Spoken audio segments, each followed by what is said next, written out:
Shri Jayadev Galla.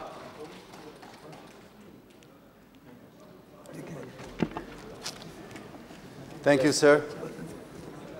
Sir, I'd like to compliment the Honorable Finance Minister, Shri Arun Jaitley ji, for the swiftness he has shown, as promised not only during the election campaign of the Honorable Prime Minister, but also in the manifesto, in bringing this legislation, which is the need of the hour.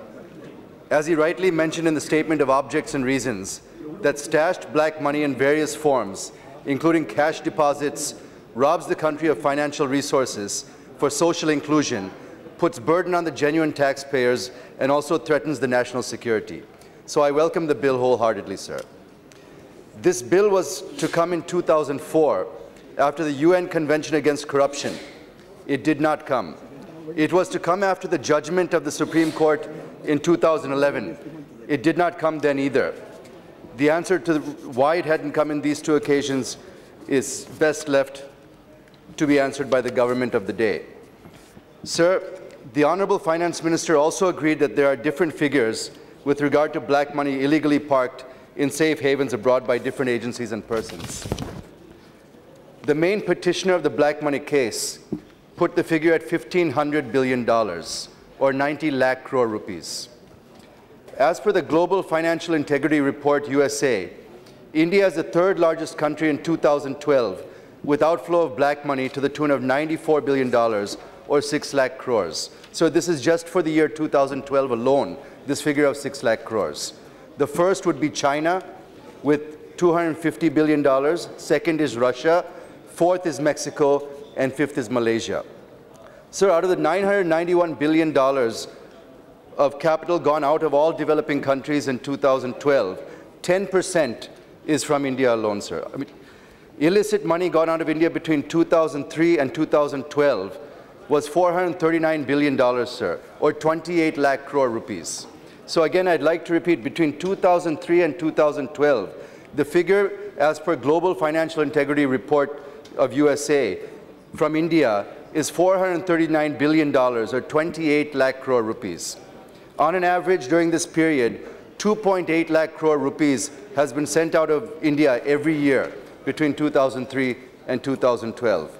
And other agencies and individuals also gave other figures. So nobody knows exactly how much black money is parked in those safe havens, but everybody agrees that the scale of the black money India has attained is in huge dimensions. Sir, coming back to the earlier referred judgment of the Supreme Court, I wish to submit that the House is very well aware that the Supreme Court gave the judgment in July 2011, directing the then Finance Minister to set up a special investigating team. But conspicuously, the UPA chose not to appoint. I also congratulate Shri Arun Jaitley ji and the Honorable Prime Minister that they have appointed the SIT within a few days of entering office, and that too in the first cabinet meeting itself. And on 15 September 2014, a team of officials led by the Revenue Secretary, comprising of the chairman and the CBDT, signed a joint statement with concerned authorities in Switzerland with regard to investigation into black money stashed in Swiss banks. Discussions are on for automatic exchange of information in the banking system, and the Swiss have agreed to provide information on furnishing evidence from our side. Sir, to address the issues of black money and to avoid its scandalous international ramifications and to bring stability and security of the countries, the UN has approved a UN Convention Against Corruption in 2004, via its Resolution 58/4, and asked its member countries to ratify it. The convention contains detailed articles regarding preventive measures and criminalization and law enforcement. Article 40 under Chapter 3, which deals with criminalization and law enforcement of the convention, expressly states that each state party shall ensure that in the case of domestic criminal investigations of offenses established in accordance with this convention, there are appropriate mechanisms available within its domestic legal system to overcome obstacles that may arise out of the application of bank secrecy laws. This convention provides international cooperation in investigation and mandates banks to verify the identity of customers and directs it to provide necessary mechanism in the legal system to address and repatriate black money. Sir, we have signed this convention in 2005. In spite of pressure from various quarters, the UPA government chose not to ratify it until 2011, which is just a few weeks before the judgment of the Supreme Court on the black money case. The UPA has misled the apex court by saying that it is serious in bringing black money. It did not bring any legal mechanism, leave alone constituting an SIT for this purpose. So literally, UPA has done nothing, and the NDA is doing everything possible in this regard, sir. Sir, I have no doubt that this government's approach on black money is doggedly persistent and not adventurous. The Honorable FM will never try to take shelter under the confidentiality clause of the DTAA. Rather, he is going to the sources of black money, because unless and until you stop it at its source, it is next to impossible to stop black money from going out, sir. Sir, it was reported that as per the recent study by National Institute of Public Finance and Policy, the black money generated in the country could be as much as 70% of the GDP. The lowest figure could be 30 to 40%. Some agencies have even estimated it to be 100% of our GDP. But the likely figure seems to be 70% more than our actual official GDP, sir. It means that we have a parallel economy in the form of black money. So I urge the Honourable Minister to crack his whip at source of black money. Only then we can succeed in our efforts of having a clean economy.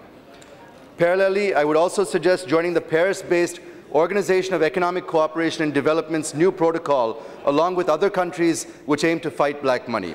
It will help free flow of financial and other information on accounts abroad by 2017, sir. Clause 73 of the bill helps the government to be a member of this OECD protocol and achieve this objective. Sir, the House is aware that concealment of taxable income is a civil offense, but this bill under Clause 88 makes the offense of concealment of income or evasion of tax in relation to a foreign asset a predicate offense, a crime that leads to money laundering. Under the Prevention of Money Laundering Act 2002 and under FEMA 1999. This helps the enforcement agencies such as the IT department, the ED, the CBDT, etc., to attach and confiscate unaccounted assets held abroad and prosecute the people laundering black money. It is a good provision, sir. Secondly, making it a criminal offense is equally important, because under DTAA you cannot get information if it is a civil offense. Please conclude, Jayadev ji. I'll conclude, sir. Sir, one suggestion, I brought this up under different subjects earlier, but sir, with the trinity of JAM, Jandan Yojana, Aadhaar and the mobile, I think the time has come now, because see, if we bring down the usage of cash in India as a whole, definitely it brings down black money.